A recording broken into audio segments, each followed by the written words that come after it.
गुरु परंपरा योग संस्थान में आपका स्वागत है। हम लोग योग उपनिषद पढ़ रहे हैं और योग उपनिषद में आज हम लोग तीसरा योग उपनिषद पढ़ेंगे। तीसरा योग उपनिषद है हमारा योग चूड़ामण्यक उपनिषद। फॉर्मूला है जो पहले का अगर याद करें आप, श्वेता की कुंडली में चूड़ा 3, तो श्वेता स्वतर उपनिषद, योग कुंडल उपनिषद, चूड़ा मतलब योग चूड़ामण्यक उपनिषद, इसके बाद आएगा चूड़ा 3 मतलब त्रिशिखी ब्राह्मण उपनिषद चौथे नंबर पर आएगा।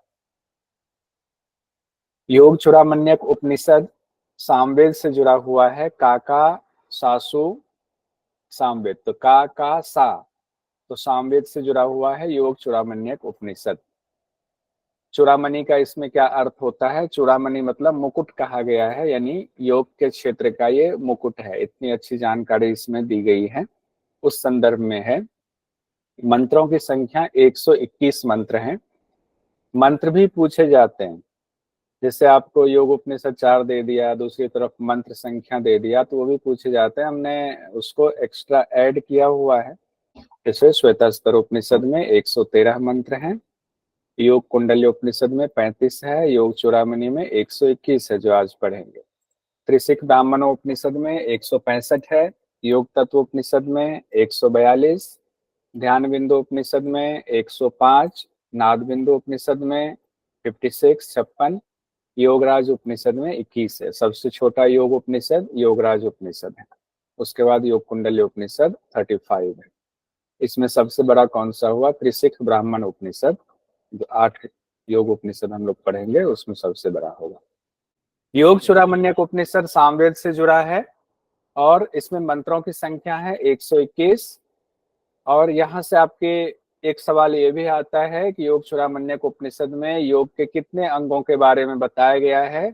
तो योग के 6 अंगों के बारे में बताया गया है। जो मंत्र दूसरा ही मंत्र है योग चूड़ामण्यक उपनिषद का, वो है आसनम प्राण संरोध प्रत्याहारश्च धारणा ध्यानम समाधिरेतानि योग अंगानी भवंती षट।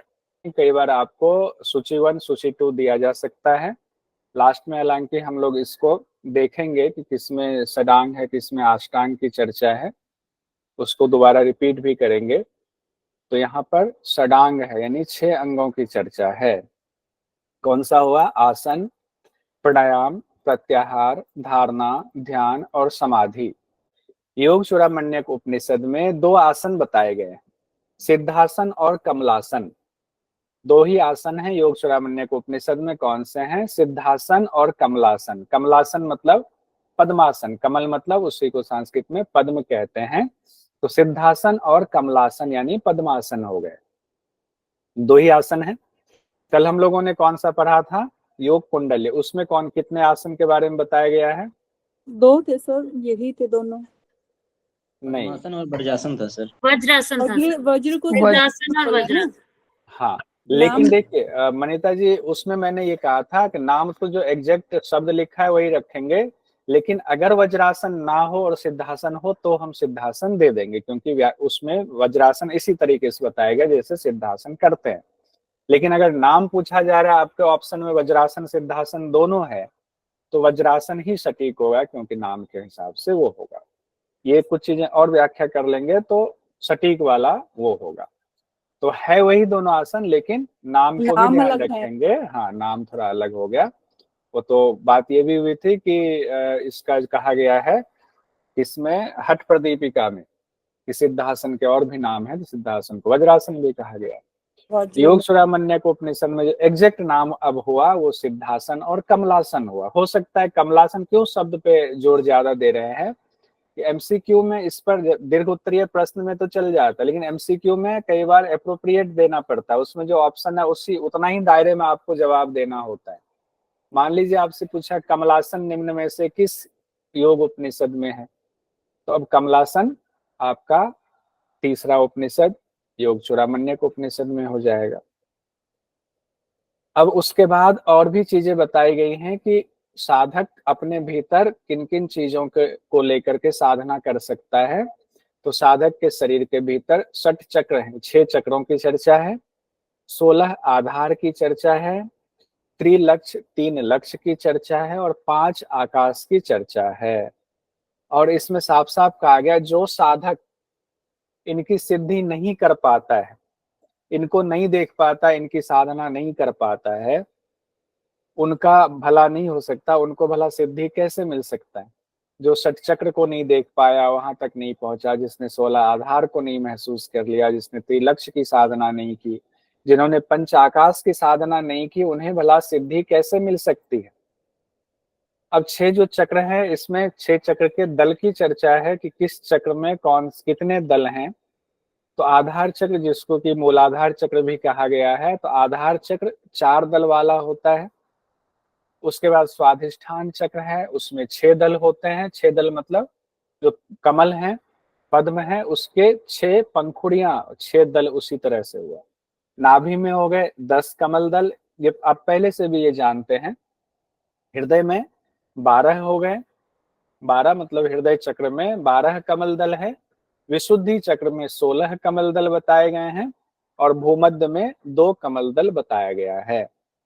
और उसके बाद ब्रह्मरंध्र के महापथ में कहा गया है सहस्त्र दल वाला कमल है। तो ये हो गया 7वां चक्र ब्रह्मरंध्र के हिसाब से, ब्रह्मरंध्र में सहस्त्र दल वाला कमल है। वैसे चक्र की संख्या 6 चक्र ही कहा गया है, लेकिन ब्रह्मरंध्र के महापथ में कहा गया सहस्त्र दल वाला कमल स्थित है। तो इस हिसाब से तो 7 हो गए, लेकिन अगर चक्र आए तो 6 ही याद रखेंगे। 7वां को इस तरह से याद रखिएगा, ब्रह्मरंध्र के महापथ में सहस्त्र दल वाला कमल स्थित है।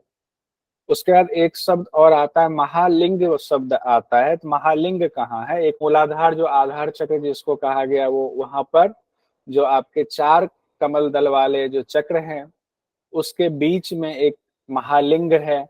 वो महालिंग पश्चिमाभिमुख मतलब पीछे की तरफ मुख करके मौजूद है, महालिंग उसको कहा गया है। तो अगर आ जाए महालिंग का स्थान कहाँ है, तो मूलाधार में जो 4 दल वाला कमल है उसके बीच में स्थान है। अब ये बहुत महत्वपूर्ण है, यहाँ से सवाल आता है, आया भी है, क्योंकि ये बाकी चीजें तो मान लीजिए एक बार को कॉमन हो जाती हैं, तो कॉमन से भी सवाल आता है, लेकिन जो कॉमन नहीं है वहां से सवाल आने की गुंजाइश ज्यादा रहती है। जैसे प्राण का निवास स्थान कहाँ बताया गया है, ये इसमें इंपॉर्टेंट है। 11वें मंत्र में कहा गया है स्वशब्देन भवेत प्राणः स्वाधिष्ठानम तदाश्रय, यानी प्राण का निवास स्थान स्वाधिष्ठान चक्र में है। स्वाधिष्ठानम तदाश्रय स्वशब्देन भवेत प्राणः, यानी कि उस प्राण को स्व शब्द से भी उसकी व्याख्या की जाती है, पुकारा जाता है, यानी प्राण को स्व भी कहा जाता है।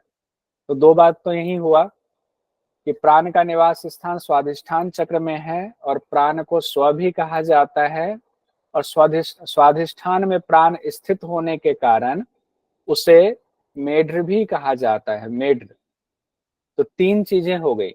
अब देखिए क्वेश्चन किससे आया है यहाँ पर, इंपॉर्टेंट, कहीं जब आप अपना नोट्स बना रहे होंगे तो इसको जरूर याद कर लीजिएगा।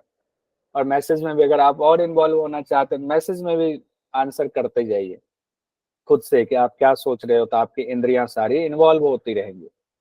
तो यूजीसी नेट जून 2023 में ये सवाल पूछा गया, योग चूड़ामण्यक उपनिषद प्राण के संबंध में असत्य कथन है उपनिषद में। अब है प्राण का निवास स्थान स्वाधिष्ठान चक्र है, प्राण को स्व भी कहते हैं, प्राण को मेढ्र भी कहते हैं, प्राण का निवास स्थान अनाहत चक्र में है। The fourth option, प्राण का निवास अनाहत। फोर्थ ऑप्शन सिर्फ प्राण का निवास अनाहत। अनाहत, ये गलत है। बाकी तीनों बात कही गई है।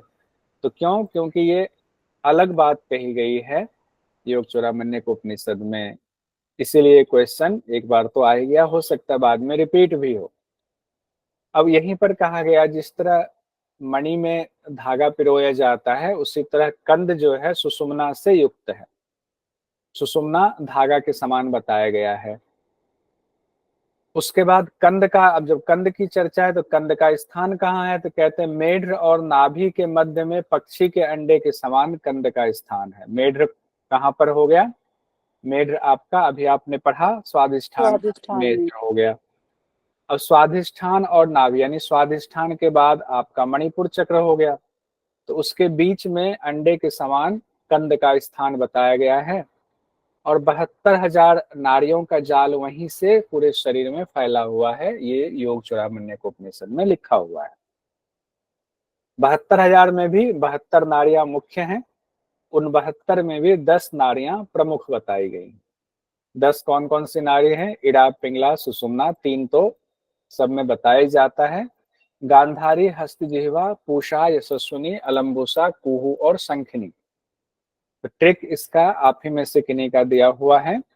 गांधारी ने हस्तिनापुर से युधिष्ठिर को अलग किया कुहू शंख बजाकर। क्या? गांधारी ने हस्तिनापुर से युधिष्ठिर को अलग किया कुहू शंख बजाकर। ये चौथे नंबर से शुरू किया, क्योंकि इड़ा, पिंगला, सुषुम्ना तक तो सब जानते हैं।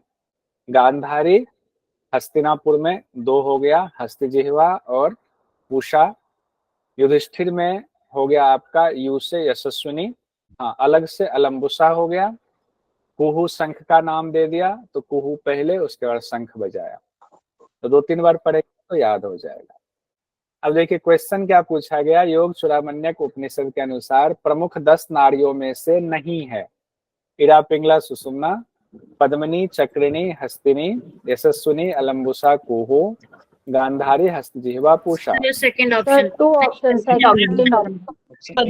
वाला ऑप्शन हस्तिनी। पद्मिनी, चक्रिणी, हस्तिनी, ये वाला ऑप्शन। हाँ बहुत बढ़िया। दूसरा, सभी लोग मैसेज में भी जवाब दे रहे हैं, ये है। अब हम आगे बढ़ते हैं। 18वां, 19वां, 20वां मंत्र क्या है योग चूड़ामण्यक उपनिषद का? तो इसमें कहा गया है कि नारियों का स्थान कहाँ कहाँ है, ये बड़ा इंपॉर्टेंट है। नारियों का स्थान कई बार इधर उधर हो जाता है, तो नारियों का स्थान देख लीजिए। शरीर के बाएं भाग में इड़ा नाड़ी, ये जानते ही हैं। दाहिने भाग में पिंगला नाड़ी, ये भी सब लोग जानते हैं। इड़ा पिंगला के बीच में सुषुम्ना नाड़ी होता है, ये भी सब जानते हैं। अब यहाँ से थोड़ा सा याद करना होगा। दाईं आंख में हस्तजिह्वा, बाएं आंख में गांधारी। दाहिने आंख में हस्तजिह्वा, बाएं आंख में गांधारी का निवास है। दाएं कान में पूषा है, बाएं कान में यशस्विनी है। दाएं कान में पूषा, बाएं कान में यशस्विनी। मुंह में अलंबुसा का स्थान है, मुंह में अलंबुसा का स्थान है। जनेंद्रिय यानी लिंग में कुहू का स्थान है, और मूल स्थान में यानी मूलाधार में शंखनी नाड़ी का स्थान बताया गया। मूलाधार में शंखनी नाड़ी का स्थान बताया गया। पूरे शरीर में एक एक द्वार पर एक एक नाड़ी स्थित है। एक एक द्वार पर एक एक नाड़ी, यानी कि पूरे शरीर में 10 द्वार अगर हुए तो एक एक द्वार पर एक एक नाड़ी का मुख स्थित है। प्राण मार्ग में इड़ा, पिंगला और सुषुम्ना नाड़ियां स्थित हैं।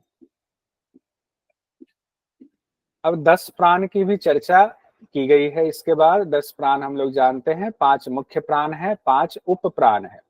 मुख्य प्राण प्राण, अपान, उदान, समान, व्यान। और 5 जो उप प्राण है वो है नाग, कूर्म, कृकल, देवदत्त और धनंजय। प्राण का स्थान भी इसमें बताया गया है। प्राण को हृदय में कहा गया है, अपान गुदा में, उदान गले में, समान नाभि में, व्यान पूरे शरीर में। ये कॉमन है, बहुत ही कॉमन, जो सब लोग याद करते हैं वो यही याद करते हैं। अब यहाँ पर उप प्राण के कार्य बताए गए हैं। नाग का काम है डकार लेना। कुर्म का काम है पलक को झपकाना, उन्मीलन वाला, यानी पलकों से संबंधित कार्य कुर्म उप प्राण का है। कृकल का है भूख प्यास, छुटकारो। कृकल में छुटकारो मतलब भूख प्यास और छींक। तो भूख प्यास हम लोग एक फॉर्मूला रखते हैं ना, कुकर, कुकर से भूख लगती है, तो कृकल कुकर। देवदत्त हुआ, देवदत्त जम्हाई लेता है, ये हम लोगों ने बनाया था। देवदत्त जम्हाई लेता है, ब्रिजिम भने, इसके लिए संस्कृत में शब्द इस्तेमाल किया गया है। उसके बाद है धनंजय, ये संपूर्ण शरीर में रहता है और मृत्यु के बाद भी शरीर नहीं छोड़ता। ये एग्जाम में आता है, कौन सा ऐसा उप प्राण है या कौन सा वायु है तो मृत्यु के बाद शरीर नहीं छोड़ता है, तो वो है धनंजय।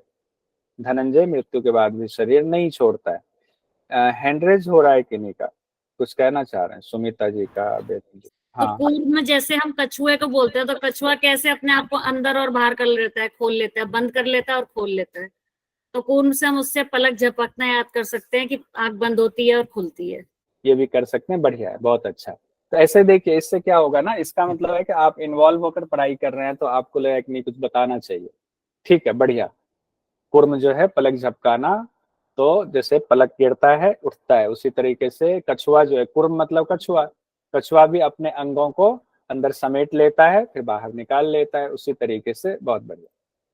तो अब तो इसमें कुछ खास है नहीं। नाग जो है, नाग क्या करता है, फुफकार मारता है, डकार हो गया, फुफकारता है। कुर्म अब कछुए से ले लीजिए, अंदर बाहर हो गया, उनके अपने अंगों को फिर समेट लेता है फिर बाहर निकाल लेता है। क्रिकल में कुकर, देवदत्त धनंजय, देवदत्त जम्हाई लेता है, और धनंजय का तो सबको याद रहता है, ये ऐसा प्राण है। एक दो जगह धनंजय का अलग है जो हम लोग पहले हठयोग के ग्रंथ में पढ़ चुके हैं। अब देखिए जीव, जीव मतलब जो आत्मा, जीवात्मा बन गया, जो आत्मा फंस गया हमारे शरीर में, उसके बारे में दो उदाहरण दिया गया है कि जीवात्मा की स्थिति हमारे शरीर में किस हिसाब से घूम रहा है। तो जीवात्मा किस हिसाब से हमारे शरीर में स्थित है, तो दो उदाहरण दिया गया। एक दिया गया है गेंद वाला उदाहरण, दूसरा उदाहरण दिया गया है पक्षी से। दो तुलना की गई, कहा गया है कि खिलाड़ी जैसे गेंद को एक तरफ फेंकता है फिर दूसरी खिलाड़ी दूसरी तरफ फेंकता है, उसी तरह जो है जीव प्राण अपान, तो शरीर में प्राण अपान को दो खिलाड़ी बना दिया गया। प्राण जो है अपनी तरफ खींच रहा है, अपान अपनी तरफ खींच रहा है। उसी तरह से जीव गतिशील रहता है, प्राण अपान एक दूसरा जो है फुटबॉल की तरह उसको खेल रहा है। एक तो ये उदाहरण दिया गया है, जीव इसीलिए गतिशील रहता है सदा। दूसरा कहा गया है कि मान लीजिए एक बंधा हुआ पक्षी है, तो वो पक्षी जितनी बड़ी रस्सी रहेगी उतना ही उसका दायरा रहेगा, उसी में कभी उड़कर इधर कभी उड़कर इधर पक्षी जाएगी। उसी तरह ये जीव जो है प्राण अपान रूपी डोर से बंधा हुआ है, और प्राण अपान इसको ऊपर नीचे दाएं बाएं इसको गति कराता रहता है, सदा ये गतिशील रहता है। तो ये दो उदाहरण है, मुझे लगा ये बताना जरूरी है, क्या पता ये एग्जाम में आ जाए ये दोनों उदाहरण दे करके। तो आपको ध्यान रहना चाहिए कि योग चूड़ामणि उपनिषद में कहा गया है प्राण अपान को खींचता है, अपान प्राण को खींचता है, तो इस चक्कर में बेचारा जीव जो है ऊपर नीचे अपना गति करता रहता है। अब जो इस तरह से जान लेता है वो योग को जानने वाला, योग वेत्ता उसको कहा गया, वो योग वेत्ता कहा गया है। यहीं पर योग चूड़ामणि उपनिषद में हंस मंत्र की भी चर्चा है कि जीव सदा हंस मंत्र का जाप करता रहता है, जो धैर्य संहिता में भी आपने पढ़ा कि 21,600 बार दिन रात हंस मंत्र का जाप चलता है। मतलब श्वास आना और जाना 24 घंटे में 21,600 बार होता है। हम लोगों ने कैलकुलेट किया था गहरन संहिता पढ़ने के दौरान कि 1 मिनट में अगर हम 15 श्वास लेते हैं, तो 15 श्वास 1 मिनट में होने के बाद अगर उसको घंटे में कैलकुलेट करें, फिर उसको हम 24 घंटे से कैलकुलेट करें, 21,600 संख्या होती है। इसी हंस मंत्र को अजपा गायत्री भी कहा जाता है। अजपाजप मंत्र भी इसको हम लोग सामान्य भाषा में कह देते हैं, अजपाजप। तो अजपा गायत्री यही हुआ। अजपा गायत्री का क्या महत्व है, यानी हंस मंत्र का क्या महत्व है? कहते हैं इसके समान ना कोई विद्या है, ना कोई जप है, ना कोई ज्ञान पहले हुआ है, ना भविष्य में कोई ज्ञान होगा। तो जो कुंडलिनी से उद्भूत है, यानी ये अजपा जो है कुंडलिनी से उद्भूत है, कुंडलिनी की वजह से ही श्वास आ जा रही है। जो यह जान लेता है वो वेद वेत्ता होता है, यानी कि तत्वों को जानने वाला होता है। हंस का मतलब जो है हम और सम, इसका ये तात्पर्य हुआ हम सम। अब श्वास लेने में हम होगा कि सम होगा, उसको खुद करके देखिए। जब श्वास ले रहे हैं, श्वास छोड़ रहे हैं, तो आप करके देखिए, आपको महसूस होगा। श्वास जब आप लेंगे तो सम मंत्र होगा, श्वास छोड़ते समय जो ध्वनि निकलती है वो हम की ध्वनि निकलती है, इसीलिए इसको हंस मंत्र कहा गया है। अब कुंडलिनी शक्ति कंद के ऊपर स्थित है, ये हम लोगों ने ऊपर कंद की स्थिति देखा था। मेढ्र और मणिपुर यानी कि नाभि के बीच में कंद का स्थान बताया गया योग चूड़ामणि उपनिषद में। और कुंडलिनी शक्ति कंद के ऊपर है। 8 कुंडली, 8 कुंडल यानी कि 8 फेरा लपेटे हुए कुंडलिनी शक्ति है। और क्या कर रही है? ब्रह्म द्वार को यानी सुषुम्ना के द्वार को मुख से ढककर सोई हुई है। इससे पहले जो हम लोगों ने कल पढ़ा हुआ था योग कुंडली उपनिषद में, उसमें यह था कि कुंडलिनी शक्ति पूंछ को मुंह में दबा करके फिर वहां पर सोई हुई है। पूंछ को मुंह में दबाकर, किसमें? योग कुंडली उपनिषद में। योग चूड़ामण्यक उपनिषद में कहा गया है 8 फेरा लगाए हुए, कुंडल मतलब चक्र लगाए हुए, वो कुंडलिनी शक्ति ब्रह्म द्वार के मुख को ढककर सोई हुई है। ये क्यों हमने कहा? ये कई बार आ सकता है एग्जाम में कि 8 फेरा लपेटे हुए कहां पर चर्चा की गई, किस योग उपनिषद में, तो इसको नोट अलग से कर लीजिएगा।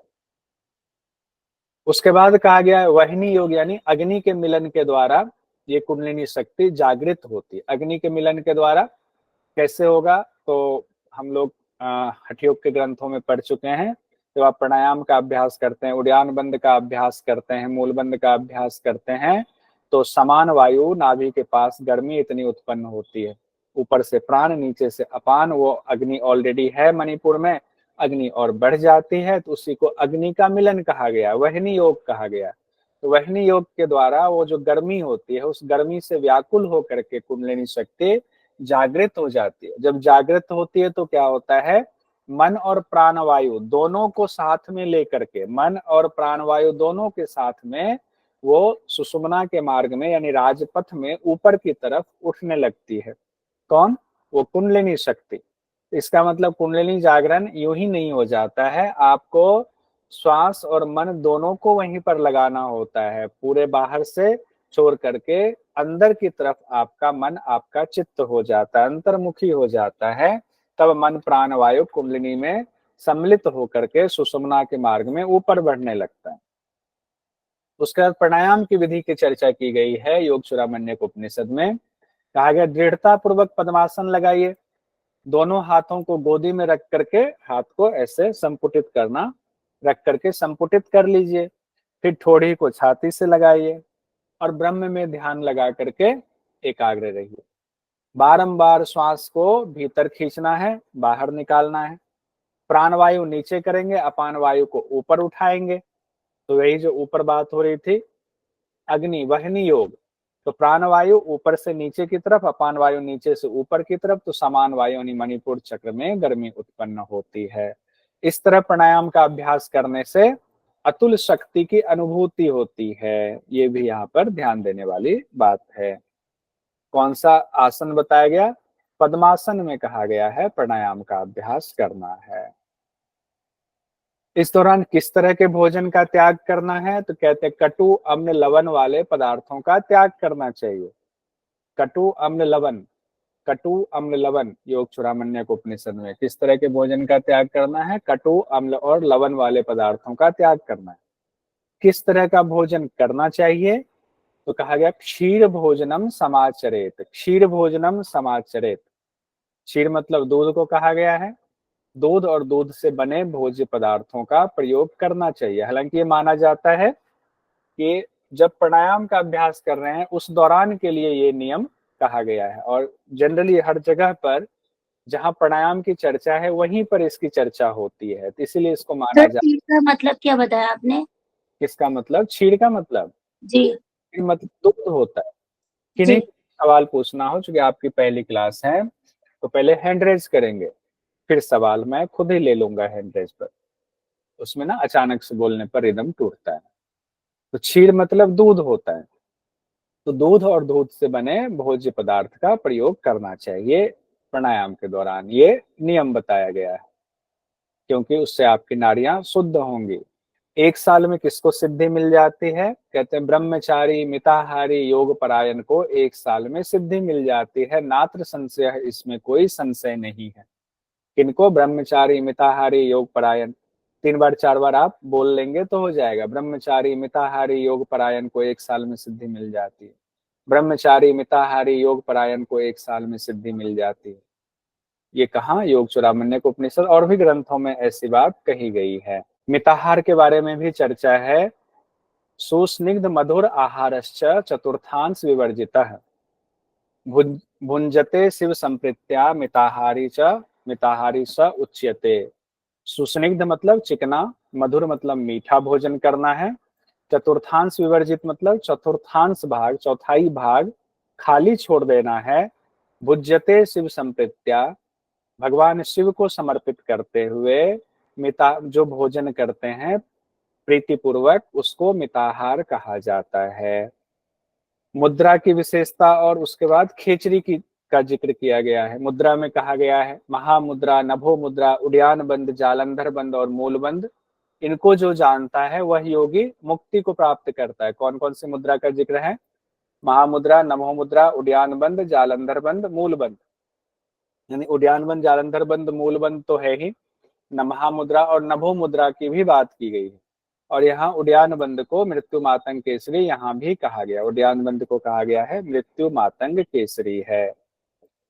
उसके बाद खेचरी मुद्रा भी है। खेचरी मुद्रा के बारे में विस्तार से बताया गया है। कहते हैं दृष्टि को भूमध्य में लगाएं, भूमध्य हो गया यहाँ आज्ञाचट, दृष्टि को भ्रूमध्य में लगाएं, जिह्वा को कपाल कुहर में प्रवेश कराएं, ये क्रिया खेचरी मुद्रा कही गई है। खेचरी मुद्रा का फल क्या बताया गया है? रोग, मरण, भूख प्यास, मूर्छा से छुटकारा मिल जाता है। रोग, मरण, भूख प्यास, मूर्छा से छुटकारा मिल जाता है। कर्मों में भी आसक्ति नहीं होती है। उसके बाद बिंदु के बारे में कहा गया, यहाँ से आपसे क्वेश्चन पूछा जा सकता है, ध्यान रखिएगा। जो बिंदु की चर्चा होती है, बिंदु सफेद और लाल दो वर्ण का होता है, एक सफेद वर्ण, एक लाल वर्ण। एक को कहा जाता है शुक्ल, एक को कहा जाता है लाल। शुक्ल किसको कहा जाता है? शुक्र को। लाल किसको कहा जाता है? रज को। रज है लाल, शुक्र है शुक्ल, सफेद। ये ध्यान रखिएगा, क्योंकि ये एग्जाम में देखिए, पढ़ तो हम लोग डिटेल रहे हैं, जो मेन पॉइंट है उसको आपको लिखना है ताकि याद रहे। निवास स्थान से संबंधित सवाल पूछा जा सकता है कि शुक्र का निवास स्थान कौन सा है, रज का निवास स्थान कौन सा है। तो शुक्र का निवास स्थान चंद्रमा कहा गया, रज का निवास स्थान सूर्य कहा गया। शुक्र और रज निवास स्थान चंद्रमा और सूर्य। इसको ऐसे भी समझ सकते हैं कि इड़ा और पिंगला से अभी आप जोड़ सकते हैं। इड़ा को कहा गया है चंद्रमा, पिंगला हुआ सूर्य। ब्रह्म रूप कहा गया शुक्र को, रज को कहा गया शक्ति रूप। तो इसका मतलब हो गया शिव और पार्वती, अगर इस तरह से ले तो भगवान शिव हो गए इड़ा और माँ पार्वती हो गई पिंगला। और अगर शिव पार्वती, या यहाँ पर ब्रह्मा शब्द कहा गया, मैं सिर्फ समझाने के लिए बाकी शब्द कह रहा हूं आपसे। यहाँ ब्रह्मा रूप कहा गया है, शुक्र को ब्रह्मा के रूप में कहा गया है और शक्ति के रूप में रज को कहा गया है। यानी ब्रह्मा और शक्ति, शुक्र और रज। बिंदु चंद्र रूप है और रज क्या है? सूर्य रूप है। क्यों है बिंदु चंद्र रूप? क्योंकि स्थान चंद्रमा है। रज क्यों है सूर्य रूप? क्योंकि उसका स्थान सूर्य है। तो ये अगर एक बार कॉन्सेप्ट हम समझ जाएंगे इसका, तो दिक्कत नहीं होगी, फिर एग्जाम में भी आएगा तो प्रॉब्लम नहीं होगी। तीन चार चीजें याद रखनी है। शुक्र सफेद है, रज लाल है। शुक्र चंद्रमा है, रज सूर्य है। शुक्र ब्रह्मा है, रज शक्ति है। तो शुक्र हो गया चंद्र रूप, रज हो गया सूर्य रूप। एक बार कॉन्सेप्ट बढ़िया से बिठा लीजिए, आंख बंद करके याद कर लीजिए, तो दिक्कत नहीं होगी। इसी में कहा गया है कि इसको एकाकार कैसे करना है रज बिंदु का। तो शक्ति चालनी मुद्रा जब आप करते हैं तो जो गमनशील रज बिंदु है ये एकाकार हो जाते हैं, तब शरीर दिव्य हो जाता है, परम पद की प्राप्ति होती है। कल भी हम लोग योग कुंडल्य उपनिषद में पढ़ रहे थे, रज और बिंदु का मिलन हो जाता है, यानी एक ही शरीर में रज भी है और बिंदु भी है, दोनों है। तो रज और शुक्र जो है वो एकाकार हो जाता है, उसी को रज और बिंदु का एकाकार होना कहते हैं। किसके द्वारा होता है? योग चूड़ामण्यक उपनिषद में। तो शक्ति चालनी मुद्रा के द्वारा रज और वीर्य को, जो कि गमनशील है, उसको एकाकार किया जाता है, तब शरीर दिव्य हो जाता है और तब हमें परम पद की प्राप्ति होती है। महामुद्रा की चर्चा भी इसके बाद देखते हैं। महामुद्रा से सवाल पूछा जाता है, 2 बार सवाल आया हुआ है। महामुद्रा की विधि और फल की चर्चा है। कहते बाएं पैर से योनि स्थान को दबाएं, ठोड़ी को छाती से लगाएंगे, दायां पांव फैलाएंगे, दोनों हाथों से दाहिने पांव को, उंगलियों को पकड़ लेंगे, पूरक करेंगे, फिर रेचक कर देंगे। अभ्यास सिंपल है, जैसे महामुद्रा करते हैं उसी तरीके से बताया गया है। ये दोनों तरफ से पहले एक पांव से करेंगे, फिर दूसरे पांव से करेंगे। पहले दाएं पांव को फैलाया हुआ, अब दाएं पांव को समेट लेंगे, बाएं पांव को फैला लेंगे। इस तरह से दोनों तरफ से अभ्यास करेंगे। फल में क्या कहा गया है? नहीं पथ्य अपथ्यम वा रसाः सर्वे अपि नीरसाः अति भुक्तम विषम घोरम पीयूषम एवं जीर्यते। इसमें पथ्य अपथ्य पच जाता है, विष भी अमृत समान हो जाता है, और रसहीन भोजन भी सरस हो जाता है। साथ ही और क्या कहा गया है, यहीं से क्वेश्चन पूछा जाता है इसके फल से। क्षय कुष्ठ गुदावर्त गुल्म अजीर्ण पुरोगमाः तस्य रोगाः क्षयन यान्ति महामुद्राम तो योगभ्यसेत। यानी कि क्षय रोग, कुष्ठ रोग, गुदावर्त को भगंदर भी कहते हैं, गुल्म रोग और पुराने रोग अजीर्ण रोगों से भी मुक्ति मिल जाती है। अब इसमें क्वेश्चन किस तरह से पूछा जाता है वो एक बार देखते हैं। एक क्वेश्चन तो अभी आया हुआ था जो पेपर आप लोग देकर आए होंगे। योग चूड़ामण्यक उपनिषद के अनुसार महामुद्रा से निम्न रोगों से क्रमशः मुक्ति होती है। तो कौन कौन सा बताया गया, ये कुष्ठ रोग, गुल्म रोग, क्षय रोग, गुदावर्त रोग, अजीर्ण रोग। अब बताइए नीचे दिए गए विकल्पों में से उत्तर का चयन कीजिए। अब 5 ऑप्शन आपके सामने दिया गया है। अब ऑप्शन में क्या पूछ दिया गया है, सीक्वेंस पूछ दिया गया है। तो सीक्वेंस के लिए एक बार फिर से देखिए।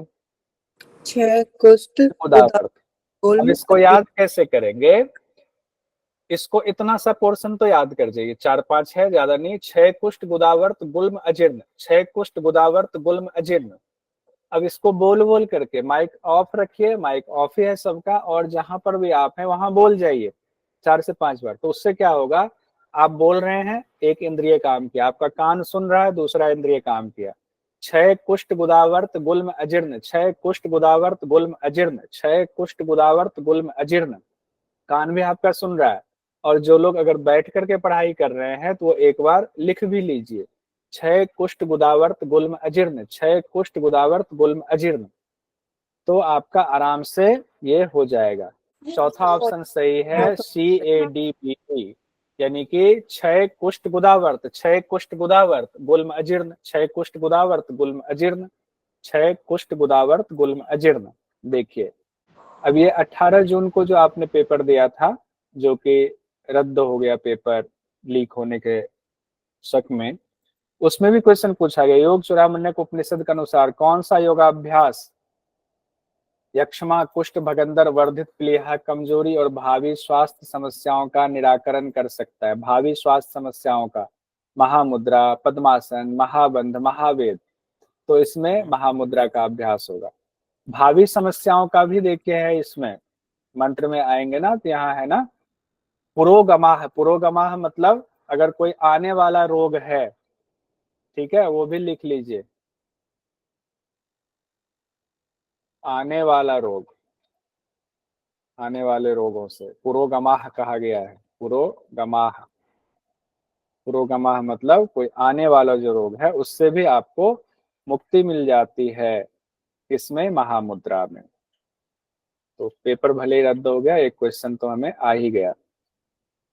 उसके बाद आते हैं हम लोग, ओंकार के जाप की चर्चा है कि एकांत स्थान में बैठेंगे, पद्मासन लगाएंगे, शरीर और सिर को सीधा रखेंगे, नासिका के अग्रभाग पर दृष्टि रखेंगे, ओंकार का जाप करेंगे। ओंकार का जाप कैसे करना है, पद्मासन लगाएंगे, एकांत स्थान में रहेंगे, शरीर सिर को सीधा रखेंगे और नासिकाग्र पर ध्यान रखेंगे, फिर ओंकार का जाप करना है। ओंकार के बारे में कहा गया, ओंकार क्या है, तो ओंकार कहते हैं ओम ही निरंजन है, मतलब सब कुछ, उसी को ब्रह्म कहा गया है। ओम ही निरंजन है, वही निर्विकल्प है, वही नाम रहित है, वही शुद्ध है, वही नित्य है, यानी ओम ही ब्रह्म है। पर ब्रह्म से स्वयं प्रकाश रूपी पराशक्ति प्रकट हुई है, पर ब्रह्म से स्वयं प्रकाश रूपी पराशक्ति प्रकट हुई है। अब पंचमहाभूत की उत्पत्ति का क्रम भी पूछा जाता है, तो यहाँ पर साफ साफ योग चूड़ामण्यक उपनिषद में लिखा हुआ है, आत्मा से आकाश की उत्पत्ति हुई है, आकाश से वायु, वायु से अग्नि, अग्नि से जल और जल से पृथ्वी, महाभूत की उत्पत्ति हुई है। ये हम लोग पहले भी पढ़ चुके हैं, इसको एक टेबल में और देख लेते हैं, महाभूत और देवता। तो नीचे से देखें पृथ्वी, जल, अग्नि, वायु, आकाश, ऊपर से देखेंगे आकाश, वायु, अग्नि, जल, पृथ्वी। देवता कौन है, ये तो सबको अब टिप पे याद होगा, इतनी बार पढ़ चुके हैं। ब्रह्मा विष्णु रुद्र ईश्वर सदाशिव, ब्रह्मा विष्णु रुद्र ईश्वर सदाशिव, कई बार ये हम लोग पढ़ चुके हैं और सिद्ध सिद्धांत पद्धति में तो पूरा ही याद किया हुआ था। ब्रह्मा विष्णु रुद्र ईश्वर सदाशिव, ब्रह्मा को रजोगुनी, विष्णु को सतोगुनी और रुद्र को तमोगुनी कहा गया है। एक उत्पत्ति करने वाले एक को कहा गया, दूसरे को पालन करने वाले विष्णु भगवान को, और रुद्र भगवान को संहार करने वाले कहा गया है। यहीं पर जागृत, स्वप्न, सुषुप्ति और तुरीय 4 अवस्थाओं की भी चर्चा की गई है योग चूड़ामण्यक उपनिषद में, और उनका नाम दिया गया है तेजस, प्राग, विश्व और आत्मा। ये 4 पुरुष इन सब अवस्थाओं के अधिपति हैं। कौन सी अवस्था? जागृत, स्वप्न, सुषुप्ति, तुरीय, ये 4 अवस्थाएं हैं। कैसे? तो पहला कहा गया है विश्व, और हम लोगों ने मांडुक्य उपनिषद में पढ़ा हुआ था वैश्वानर। उसके बाद दूसरा है तेजस, उसके बाद तीसरा प्राग्ञ, और चौथा हम लोगों ने शिव अद्वैत पढ़ा हुआ था मांडुक्य उपनिषद में। यहाँ पर उसी को नाम थोड़ा सा चेंज है, एक को वैश्वानर की जगह विश्व कहा गया है, विश्व को स्थूल का भोग करने वाला कहा गया है, तेजस को यहाँ पर कहा गया एकांत का भोग करने वाला, प्राग्ञ को कहा गया आनंद को भोगने वाला, और आत्मा को कहा गया है सबका साक्षी। ये नाम थोड़ा सा अलग है, ध्यान रखिएगा। विश्व, तेजस, प्राग्ञ और आत्मा, विश्व, तेजस, प्राग्ञ, आत्मा है वही चीज, कहने का तरीका बदल गया। विश्व क्या हुआ? स्थूल का भोग करने वाला। तेजस क्या हुआ? एकांत का भोग करने वाला। मांडुक्य उपनिषद में तेजस को कहा गया था, क्या कहा गया था? सूक्ष्म, सूक्ष्म शरीर से जुड़ा हुआ बताया गया था। यहाँ एकांत का भोग करने वाला कहा गया। प्राग्ञ को वहां कारण शरीर से जोड़ा गया था, यहाँ आनंद को भोगने वाला। एक ही बात है, लेकिन एग्जाम की दृष्टि से हम यही शब्द योग चूड़ामण्यक के लिए याद रखेंगे।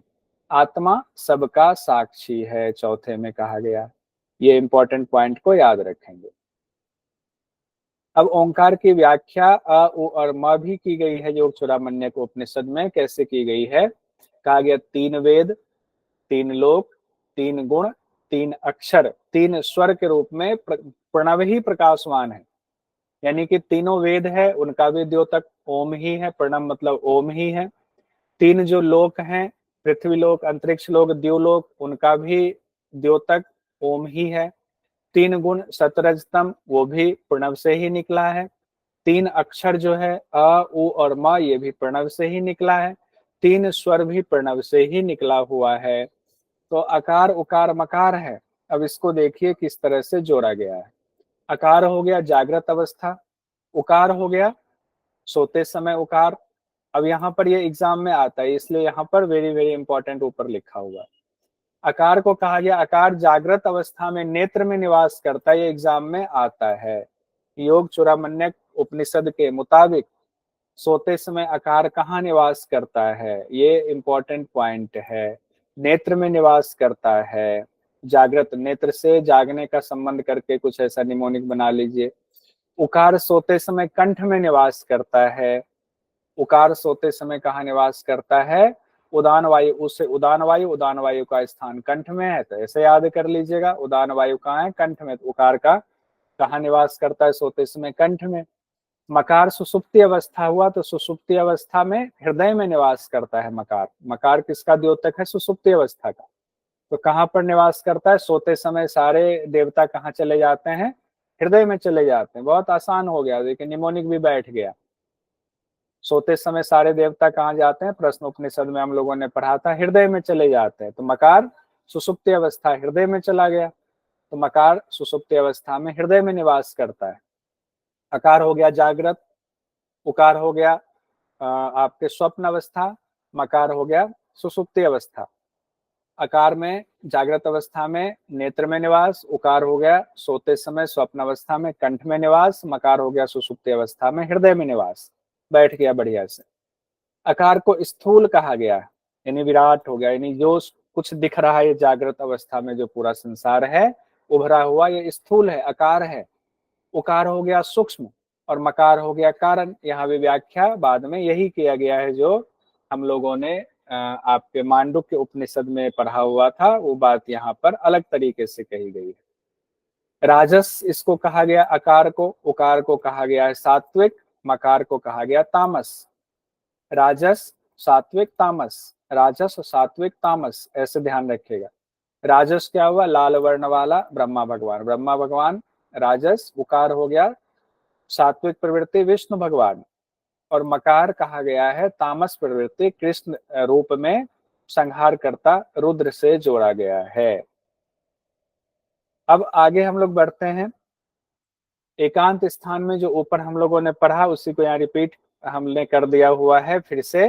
पहले ओम का कैसे जाप करना था ऊपर देख लिया, फिर ओम की व्याख्या कर ली, एक बार फिर से देखते हैं ओम का कैसे ध्यान करना, जाप करना। एकांत स्थान में पद्मासन, शरीर को सीधा, नासिकाग्र पर दृष्टि और ओंकार का जाप करना है। इसी में ओंकार प्राणायाम की चर्चा ध्यान रखिएगा, आपको आ सकता है। ओंकार प्राणायाम की चर्चा कहाँ है? योग चूड़ामणि उपनिषद में कहते हैं पूरक, कुंभक और रेचक ये तीनों साक्षात प्रणव का ही रूप है। प्रणव का रूप कहा गया है पूरक, कुंभक और रेचक को, ऐसा चिंतन करना है और 12 मात्रा युक्त प्राणायाम करना है। यहाँ हो सकता है आपसे ये पूछ दिया जाए, जो कि सीक्वेंस बिल्कुल बाकी ग्रंथों के मुकाबले अलग है। ओंकार प्राणायाम में क्वेश्चन ऐसे आ सकता है, निम्न में से ओंकार प्राणायाम की मात्रा का सही सीक्वेंस बताएं।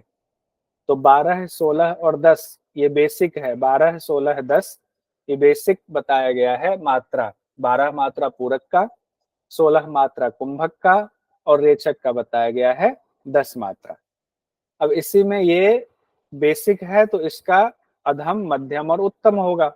कैसे होगा? 12, 16, 10 ये बेसिक हो गया तो अधम प्राणायाम हो गया। इसी को मध्यम अवस्था में आएंगे तो कहा गया 24, 32 और 20, डबल कर दिया गया, कुछ नहीं किया गया, अधम से डबल मध्यम हो गया और अधम से ट्रिपल उत्तम हो गया। 12 से हो गया 24, 16 से हो गया 32, 10 से हो गया 20, तो मध्यम हो गया, शरीर में कंपन। अधम से अब उत्तम की तरफ जाएंगे तो 12 से 36 यानी 3 गुना ज्यादा उत्तम हो गया। 12 तिया 36, 16 तिया 48, 10 तिया 30 उत्तम हो गया। तो बताइए ये भी जो बताया हुआ है 12, 16, 10, 24, 32, 20, 36, 40, 30 तो बिल्कुल अलग है। हो सकता है एग्जाम में यहाँ से भी क्वेश्चन पूछ दे, ये अलग है तो इसको कहीं अलग से नोट कर लीजिएगा योग चूड़ामण्यक उपनिषद के मुताबिक। बाकी जो पसीना, कंपन और आसन से ऊपर उठ जाना है ये तो हर जगह बताया गया है, जहां भी अधम, मध्यम, उत्तम बताया गया है।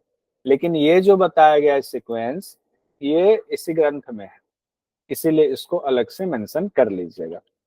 अब दिसंबर 2023 में पूछा गया योग चूड़ामण्यक उपनिषद के अनुसार ओंकार का आकार समस्त जीवधारियों के जागृत अवस्था में कहाँ निवास करता है? देखिए अब ये पूछ दिया जागृत अवस्था में कहाँ निवास करता नेत्र है। में। नेत्र में। जागे हुए हैं तो नेत्र खुला है, सबको देख रहा है। और बताइए सोते समय कहाँ निवास करता है? हृदय में। हृदय में। हृदय में। स्वप्न अवस्था में कहाँ करता है? कंठ में। कंठ में। स्वप्न अवस्था कंठ में और सुषुप्ति अवस्था में हृदय। हृदय में। बहुत सुंदर, आ गया।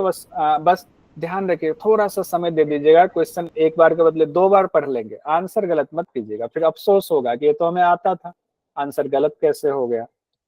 अब देखिए महत्वपूर्ण है, आज इसको कंप्लीट ही कर लेते हैं, क्यों 2 क्लास के लिए इंतजार किया जाए। तैयार है ना सब लोग? बीच में थोड़ी चर्चा हो गई ना, इसीलिए ये थोड़ा लंबा खिंच गया, नहीं तो 1 घंटे में हो जाता। देखिए अब जो एग्जाम में एक क्वेश्चन इस बार भी पूछा गया था और सब लोग सोच रहे होंगे कहाँ से क्वेश्चन आया। अब देखिए आसन, प्राणायाम, प्रत्याहार, धारणा, ध्यान, समाधि जो षडांग योग कहा गया है, वेदन जी जो आप कह रहे थे, यहाँ पर क्या अलग कहा गया? देखिए आसनों से शारीरिक रोग समाप्त होते हैं, आसनेन रुजम हंति, ये संस्कृत में मंत्र दिया गया, आसनेन रुजम हंति कहा गया है, जो कि आपके पातंजलि योग दर्शन में अलग तरीके से कहा गया है। तो आसन से क्या होता है? शारीरिक रोग समाप्त होते हैं, यही सवाल पूछा गया था, यही मंत्र संस्कृत वाला दे करके इस बार क्वेश्चन पूछा गया था। प्राणायाम से क्या हुआ? प्राणायामेन पातकम, पापों का नाश होता है, प्राणायामेन पातकम, पाप का नाश होता है। प्रत्याहार से क्या होता है? मानस रोग खत्म होता है, विकारम मानसम योगी प्रत्याहारेण मुंचति, विकारम मानसम, मानसिक विकार जो है योगी खत्म कर लेता है, किससे? प्रत्याहारेण, प्रत्याहार से। धारणा से क्या होता है? मन धैर्यवान बनता है, धारणा भी मनोधैर्यम याति चैतन्यम उद्भूतम। तो मन धैर्यवान बनता है किससे? धारणा से। धारणा भी मन धैर्यम याति, ध्यान से चेतनता, चैतन्य मतलब चैतन्य उद्भूत होता है। चेतन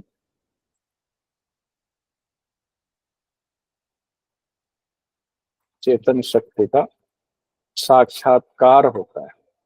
ठीक है। धारणा भी मन धैर्यम, मन धारणा के योग्य बनता है। इसको यहाँ पूरा रहने देते हैं और इसको काट करके नीचे लिख देते हैं। याति चैतन्यम उद्भूतम। ठीक है, ध्यान से चेतन शक्ति का साक्षात्कार होता है। बहुत बढ़िया मनीता जी। समाधि के बारे में क्या कहा गया? शुभाशुभ। शुभाशुभ का मतलब शुभ और अशुभ। शुभाशुभ में दो चीजें जुड़ी हुई है, शुभ और अशुभ। शुभाशुभ मतलब शुभ अशुभ कर्म समाप्त हो जाते हैं और मुक्ति मिलती। किससे? समाधि से। क्या कहा गया है? समाधो मोक्ष मापनोति त्यक्त्वा कर्म शुभाशुभम। समाधि से मोक्ष आती है, मोक्ष मापनोति त्यक्त्वा, किसका त्याग होता है? शुभ और अशुभ कर्मों का त्याग होता है। अब एग्जाम में क्या क्वेश्चन पूछा गया था देखिए 4 सितंबर को, ये सिंपल दे दिया, किसी उपनिषद का नाम लिखा ही नहीं। आसनेन रुजम हंति का संबंध है समाधि से, रोग समाप्ति से, एकाग्रता स्थिरता से, शारीरिक दृढ़ता से। शारीरिक दृढ़ता से। है रोग समाप्ति। रुजम हंति, रोग समाप्ति। आसनेन रुजम रोग हंति, समाप्ति, शारीरिक। रोग समाप्ति। पतंजलि में चले गए थे सर। रुजम हंति मतलब रोग को मार देता है, खत्म कर देता है, समाप्त कर देता है, तो रोग समाप्ति दूसरा वाला हो जाएगा। अब हम लोग आते हैं उससे आगे। 12 बार प्राणायाम से प्रत्याहार की स्थिति बनती है, 12 बार प्रत्याहार से धारणा की सिद्धि होती है, 12 बार धारणा से ध्यान की स्थिति बनती है, 12 बार ध्यान से समाधि अवस्था की प्राप्ति होती है। 12 बार ध्यान से समाधि अवस्था की प्राप्ति होती है, ये कहा गया। ये 12 बार है। प्राणायाम से प्रत्याहार, प्रत्याहार से धारणा, धारणा से ध्यान, ध्यान से समाधि तक, ऐसे 12 बार बताया गया है। अब नाद के बारे में है। नाद किस तरह सुनाई देता, बस कंप्लीट ही हो गया। दोनों पैरों की एड़ियों को मेढ अर्थात शिवनी स्थान में लगाकर बैठेंगे। आंख कान नाक को उंगलियों से बंद करेंगे, यानी षण्मुखी मुद्रा लगाने की बात हो रही है। मुख से वायु खींचेंगे, अपान वायु को ऊर्ध्वगामी करते हुए हृदय प्रदेश में ले जाएंगे, मिलाएंगे, फिर उसे ऊर्ध्वगामी करके मस्तिष्क में स्थिर करेंगे और मन को उसी में लगाएंगे। इससे योगियों को समत्व भाव भी प्राप्त होता है और नाद भी सुनाई देता है। क्या कहा गया? पहले तो दोनों पैरों की एड़ियों को मेढ अर्थात शिवनी स्थान में लगाएंगे, दोनों पांव। एक तरह से यहाँ लिखा तो नहीं है, लेकिन ये सिद्धासन की बात की जा रही है। फिर कहा गया सन्मुखी मुद्रा की बात, आंख कान नाक को उंगलियों से बंद कर लेंगे। मुख से वायु को खींचने की चर्चा है, मुख से वायु खींचेंगे। 2-3 चीजें मिसिंग है जो गुरु के लिए छोड़ा गया है। फिर कहा गया अपान वायु को ऊर्ध्वगामी करेंगे, तो अपान वायु कैसे ऊर्ध्वगामी होगा? जब तक आप बंद नहीं लगाएंगे। बंद लगाएंगे तो अपान वायु पहले हृदय प्रदेश में आएगा, वहां तक लाना है। हृदय प्रदेश से फिर उसको मस्तिष्क में स्थिर करना है, और जब वहां तक वायु को पहुंचा दिए तो मन को उसी में लगाना है। इस अवस्था तक तभी आ सकते हैं जब आपका कुंडलिनी जागृत हो जाता है। कुंडलिनी जागृत होने के बाद ही आप इस अवस्था को कर सकते हैं। इससे योगियों में समत्व का भाव आता है, समत्व भाव को प्राप्त करता है। कहा गया है ऊपर और नीचे की ओर से गतिशील वायु जब आकाश मंडल में स्थिर होता है तब घंटा आदि का नाद सुनाई देता है, और जब नाद सुनाई देता है अभ्यास करते करते फिर नाद की सिद्धि होती है। 116वें मंत्र में ये कहा गया है प्राणायामेन युक्तेन सर्व रोग क्षयो भवेत, प्राणायाम विमुक्तेभ्यः सर्व रोग समुद्भवः। विधिवत प्राणायाम के अभ्यास से सभी प्रकार के रोगों से मुक्ति मिलती है, और अगर प्राणायाम नहीं करते हैं तो सभी रोगों की उत्पत्ति का स्थान भी इस शरीर को कहा गया है। संसार सागर से मुक्ति के लिए प्राणायाम को महासेतु बताया गया है। प्राणायाम क्या है? महासेतु। संसार सागर से पार करने के लिए प्राणायाम महासेतु के समान है। पाप रूपी ईंधन को जलाने के लिए, पाप रूपी ईंधन पर जो कितने जन्मों का पाप हमारे अंदर है, शुभ अशुभ कर्मों का, उसको जलाने के लिए प्राणायाम अग्नि की तरह है। यहाँ पर ये भी कही गई है बात, सारी बातें अलग अलग कही गई। तो लगातार पढ़ेंगे, अगर अभी से नहीं पढ़ेंगे बाद में जमा होगा तो नहीं पढ़ पाएंगे।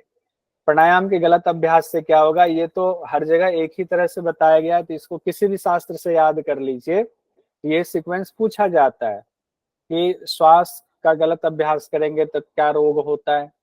खांसी, श्वास, हिचकी, सिर कान आंख की पीड़ा और नाना रोग होते हैं। खांसी, श्वास, हिचकी, सिर कान आंख, सिर कान आंख, यही सीक्वेंस होता है। खांसी, श्वास, हिचकी, सिर कान आंख की पीड़ा होती है और नाना रोग होते हैं जब गलत प्राणायाम का अभ्यास करते हैं। तो फिर गलत प्राणायाम का अभ्यास हो, ये रोग ना हो, गलत प्राणायाम का अभ्यास ना हो, तो क्या करना है? तो कहते हैं हाथी, सिंह और बाघ को, जो कि जंगली जानवर है, हिंसक जानवर है, इसको वश में कैसे किया जाता है? धीरे धीरे इनको ट्रेनिंग किया जाता है, रोज रोज रोज रोज अभ्यास करके हाथी, सिंह और बाघ को भी वश में कर लिया जाता है धीरे धीरे। उसी तरह प्राणवायु को धीरे धीरे वश में करना चाहिए, नहीं तो ये नुकसान पहुंचाता है। अगर साधक ऐसा नहीं करेगा तो क्या होगा? जैसे हिंसक पशु आपको नुकसान पहुंचाता है, जान ले लेता है, वैसे ही ये प्राणवायु भी आपका जान ले सकता है।